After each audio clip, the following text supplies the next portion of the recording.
Indonesia merupakan negara demokrasi terbesar ketiga di dunia. Dihuni sekitar 250 juta penduduk yang berada di wilayah kepulauan dengan latar belakang agama, etnis, pendidikan, dan budaya yang beragam. Dari semua itu, terdapat 560 orang anggota Dewan Perwakilan Rakyat yang terpilih untuk mewakili aspirasi daerah mereka masing-masing.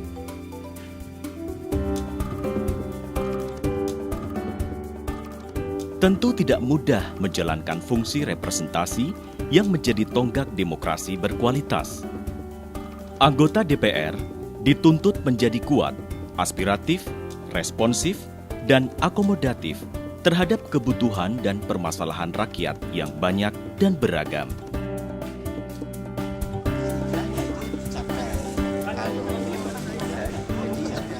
Di tengah tantangan ini, sejumlah anggota DPR terbukti berhasil memberikan solusi atas permasalahan yang dihadapi konstituen di daerah pemilihannya. Yang terkait dengan program-program di komisi saya, tentu alhamdulillah kita sudah bisa merealisasikan. Paling tidak misalkan untuk infrastruktur pedesaan melalui program PPIP sudah lebih dari 170 desa yang kita bantu. Dan kita bersyukur bahwa tahun 2013 ini itu sudah didorong ada 2 ferry yang di atas 1000 JT, dan juga pada tahun depan akan ditambah lagi 1 ferry, dan ini merupakan sesuatu hal yang baru bagi Provinsi NTT, sehingga apapun musimnya ya, mau 3 meter 4 meter ya, kita harapkan ferry ini tetap berlayar.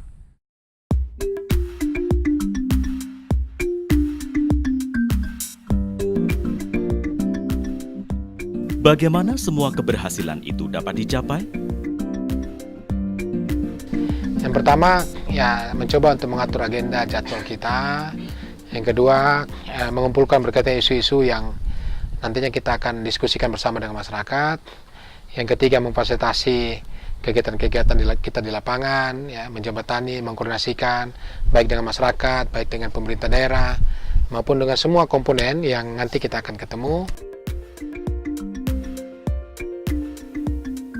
Kemampuan komunikasi yang baik merupakan salah satu kunci keberhasilan representasi yang efektif. Anggota DPR dapat memanfaatkan beragam media untuk berkomunikasi dan menampung aspirasi rakyat, seperti media massa dan media sosial. Namun, kunjungan ke daerah pemilihan secara langsung tetap menjadi cara paling efektif untuk anggota DPR lebih mengenal konstituennya. Saya reses itu bukan hanya melakukan hal yang sifatnya seremonial dengan pertemuan dengan banyak massa, tidak selalu seperti itu. Tapi saya justru datangi langsung ke masyarakat. Kalau kita datang sendiri, mereka lebih leluasa berbicara, mereka lebih leluasa menyampaikan banyak hal.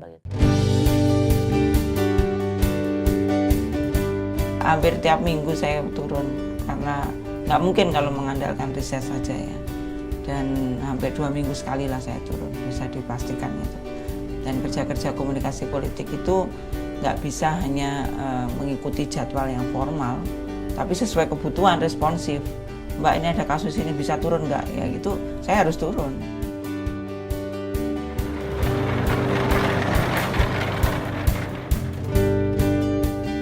Selain itu, partisipasi masyarakat juga memiliki andil besar dalam keberhasilan sebuah representasi yang efektif.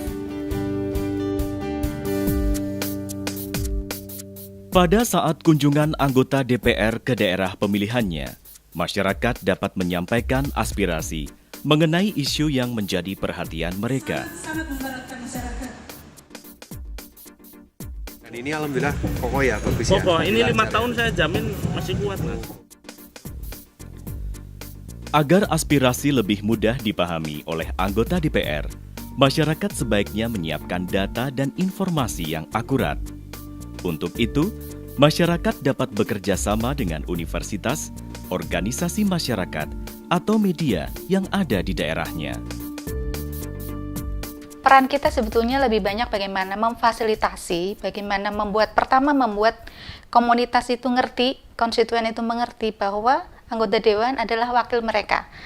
Kemudian juga kita mencoba membangun mereka bagaimana melakukan analisa-analisa sosial, melakukan pemetaan, menyusun data, artinya bicara data itu kondisinya seperti apa di wilayahnya, apa permasalahan yang mereka hadapi. Ketika mereka sudah mempunyai data persoalan, mereka akan melakukan advokasi terhadap pengambil kebijakan, baik itu dengan anggota dewan yang ada di lokal daerah maupun yang ada di pusat. Selain bertemu dengan anggota DPR secara langsung, masyarakat juga dapat menyampaikan aspirasinya melalui rumah aspirasi. Surat, SMS, atau email kepada anggota DPR. Bila isu yang disampaikan adalah isu nasional, masyarakat dapat menyalurkan aspirasi melalui pengaduan online DPR, SMS aspirasi DPR, email, surat ke komisi terkait, atau datang langsung ke gedung DPR di Senayan. Ya, aspirasi itulah sebenarnya tugasnya wakil rakyat. Jadi tugasnya wakil rakyat yang memang harus menerima aspirasi, kemudian menindaklanjuti, memperjuangkan. Aspirasi tersebut akan disampaikan oleh anggota DPR kepada komisi atau kementerian terkait. Bisa juga pada pemerintah atau dinas terkait di daerah. Anggota DPR juga dapat bekerja langsung, mencari solusi dengan berkolaborasi dengan berbagai pihak seperti universitas, lembaga penelitian, organisasi masyarakat, asosiasi profesi, dan media. Alhamdulillah setelah kedatangan Pak Teguh Juwarno, jalannya ada perubahan, sudah diperbaiki. Nah dulu daerah sini nih becek banget, sulit dilewati kalau hujan. Keberhasilan anggota DPR dalam menyerap dan menindaklanjuti aspirasi masyarakat akan sangat berdampak pada perbaikan kebijakan, kualitas kinerja pemerintah, dan peningkatan kesejahteraan masyarakat. Oleh sebab itu, anggota DPR bersama dengan masyarakat harus saling mendukung dan membangun komunikasi yang baik demi terwujudnya representasi yang efektif.